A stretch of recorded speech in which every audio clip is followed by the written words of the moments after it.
ما هو لو انت كحد بتشجع الترجي او حد بتشجع الزمالك نادي البليلة هنا في مصر، شفت ان الكورة بتاعت محمد هاني دي ضربة جزاء، يبقى انت محتاج انك انت تكشف، محتاج انك انت تتعالج.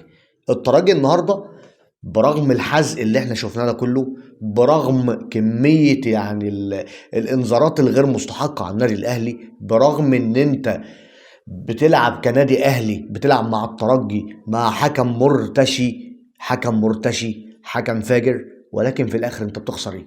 انت بتخسر بضربة جزاء، بضربة جزاء من وحي خيال الحكم.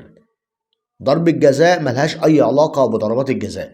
ضربة جزاء قالوا عنها الحكام ان الكرة دي اصلا حتى لو كانت في نص الملعب هي اصلا ما تتحسبش لمسة يد، لا ترتقي ان هي تتحسب لمسة يد.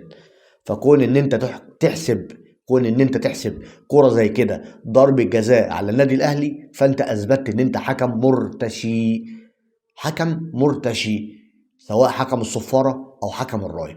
ثم لو انت فعلا كرة زي كده عايز تحسبها، ليه ما حسبتهاش من الاول؟ ليه رجعت بعد الكرة باكتر من 10 دقايق؟ يا راجل راجع بعد الكرة باكتر من 10 دقايق عشان خاطر تحسب ضربة جزاء من وحي خيالك؟ ايه جالك تليفون؟ جالك تليفون من الاتحاد الافريقي؟ جالك تليفون من المغرب؟ جالك تليفون من فوزي لقجع؟ جالك تليفون من مين؟ ما هو انتوا دلوقتي بقيتوا بتتلقوا التليفونات، ما هو انتوا بقيتوا بتتلقوا تليفونات دلوقتي عشان تعرفوا تأذوا وتضروا الاهلي. الاهلي اللي بيتقال عليه ان الحكام معاه. تعالوا اتفرجوا النهارده على الفضيحه التحكيميه، فضيحه تحكيميه بكل ما تعني الكلمه. وفي الاخر يقول لك الاهلي البكايه، الاهلي الشكايه. الاهلي عمره ما بيشكي ولا عمره بيبكي، الاهلي طول عمره مبكي القاره كلها. الاهلي طول عمره مبكيك انت كترجي. انت بقالك اكتر من 3 4 مباريات، 5 مباريات ما عرفتش تسجل، ما عرفتش انك انت تسجل في الاهلي. يا دوب النهارده كسبت 1-0 وكسبان بضربه جزاء ظالمه. ضربة جزاء ملهاش أي علاقة بضربات الجزاء نهائيا، لا من قريب ولا حتى من بعيد. ولكن أنت عشان أنت أعمى، عشان أنت أعمى القلب والبصيرة، هتشوف إن هي ضربة جزاء، سواء بقى كنت ترجاوي أو كنت زملكاوي بليلاوي. هيدخل لي واحد زملكاوي في التعليقات يقول لي هتخسروا، هتطلعوا بفضيحة. حبيبي الترجي النهاردة أنا عملت عليه مباراة محترمة، مباراة قوية. والترجي النهارده لولا ضربة الجزاء، وانا بكرر تاني ضربة الجزاء الظالمة، ما كانش النهارده عارف يجيب فيها جول. والنهارده لو اللعيبه عندي شدت حيلها شويه، والمدرب عندي كان بيتمتع بالشجاعه شويه، والمدرب عندي اجرى بعض التغييرات في الوقت المناسب، كان زماني جاي كسبان من هناك. ولكن ازاي؟ ازاي تفوز؟ ازاي تفوز وانت في حكم واقف في المباراه في اخر المباراه، وهحط لكم الصوره، ماسك الكارت الاحمر علشان خاطر اي حد يقرب منه، علشان خاطر هو عارف ان هو ظالم، عشان خاطر هو عارف ان هو ظالم. ولكن انا بقول لكم هنا في مصر، اه احنا اتحرمنا بسبب الاتحاد الافريقي، اتحرمنا بسبب فوزي لقجع. فوزي لقجع اللي حاكم سيطرته على الاتحاد الافريقي. اتحرمنا من الجماهير، من الجماهير النادي الاهلي هنا. ولكن انا بقول لك الترجي هيجي هنا هيخسر على الاقل 2-0، على الاقل، ان ما كانش اكتر من كده. ليه؟ علشان الترجي فريق فاضي، الترجي فريق فعلا فاضي.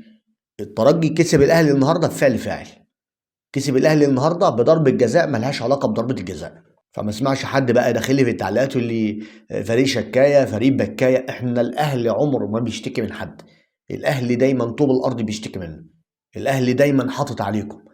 ولو انت ناسي، تعال نفكرك الجون بتاع انرامو اللي شاطه بالبوكس، اللي ضرب الكرة بالبوكس بايده دخلها جون، وفي الاخر اتحسبت برضه جون. فما تجيش تقول لي انتوا بتوع التحكيم، وانتوا بتوع الرشاوي، وانتوا البكايه، وانتوا الشكايه، والكلام الغريب اللي انا بسمعه منكم في التعليقات ده.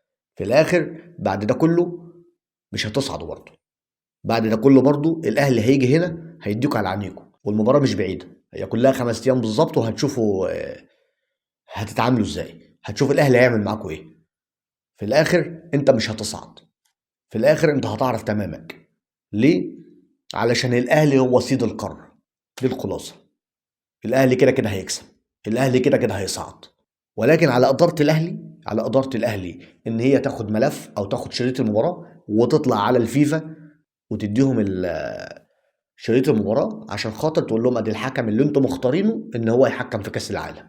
اتفرجوا شوفوا الفضايح اللي هو بيعملها، شوفوا الكوارث اللي هو بيعملها، شوفوا ضربة الجزاء اللي من وحي خياله الحكم المرتشي الفاجر اللي حسبها على النادي الاهلي في مباراة دور الثمانية، في مباراة حاسمة زي كده، علشان خاطر يفوز بيها نادي الترجي على النادي الاهلي بالعافية. 1-0، 1-0 من ضربة جزاء، 1-0 من ضربة جزاء، بعد كمية حزق وبعد كمية شماريخ وبعد الملعب ما اتملى بالجماهير. يعني انتوا بتقولوا عليا ان انا اضعف نسخة من النادي الاهلي دلوقتي وكسبتني 1-0 بس بالتحكيم. امال لما اكون قوي هعمل فيك ايه؟ ده انتوا هتشوفوا ايام سودا، والله لا تشوفوا ايام سودا. سلام.